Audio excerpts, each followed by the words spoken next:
లేట్గా అయింది, almost half an hour late అయ్యాను. అండ్ ఈ ఎండ్లో కూడా పిల్లలు కానీ మీరు కానీ వెయిట్ చేస్తున్నారు. Thank you once again, all staff కూడా once again thank you and also regret, sorry అండి.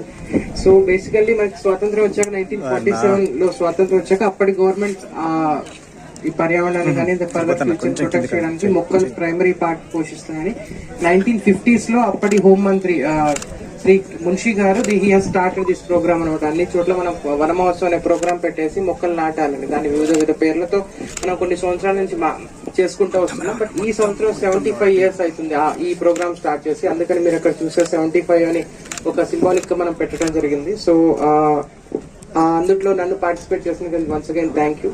అండ్ ఈ సింగరేణి కాలేజ్ కానీ స్టూడెంట్స్ కానీ ఈ మొక్కల్లాగా ఎంత కష్టం వచ్చినా కానీ, వాన వచ్చినా వర్షం వచ్చినా, ఎన్ని ట్రబుల్స్ వచ్చినా కానీ అవి ఎంత స్ట్రాంగ్ గా పైకి ఎదుగుతూ ఉంటారో, మీరు కూడా మీ సింగరేణి వాళ్ళు కూడా అంతే స్ట్రాంగ్ గా అభివృద్ధి చెందాలని, పిల్లలు కూడా ఇంకా ముందు కూడా మొక్కలు పైకి వెళ్ళినట్టు మీరు కూడా పైకి ఎదుగుతూ ఉండాలని ఆశిస్తూ. అండ్ ఒక చిన్న రిక్వెస్ట్ ఇందాక చేయడం జరిగింది, మనకి జేఎన్టీ నుంచి స్టూడెంట్స్ వచ్చారు. So I have requested GM గారిని ఇందాక ఒక చిన్న 1 hour tour Singareni college tour plan చేయమని రిక్వెస్ట్ చేస్తే he has graciously accepted. Ramarao గారు ఐ థింక్ టూర్ యాక్సెప్ట్ చేస్తున్నారు. సో టూర్ మొత్తం తను చూపెడతా అన్నారు. అయితే రామారావు గారు మేనేజర్ OC2 అని. సో ఇక్కడికి వచ్చిన I think JNTU staff please మన దగ్గర వచ్చిన స్టూడెంట్స్ అందరినీ ఒక 1 hour మొత్తం సింగరేణి ఎట్లా ఉంటుంది, వ్యూ పాయింట్ కానీ లేకపోతే ఓపెన్ కాస్ట్ ఎట్లా ఉంటుంది అనేది ఎక్స్ప్లెయిన్ చేయమని రిక్వెస్ట్ చేయడం జరిగింది. అండ్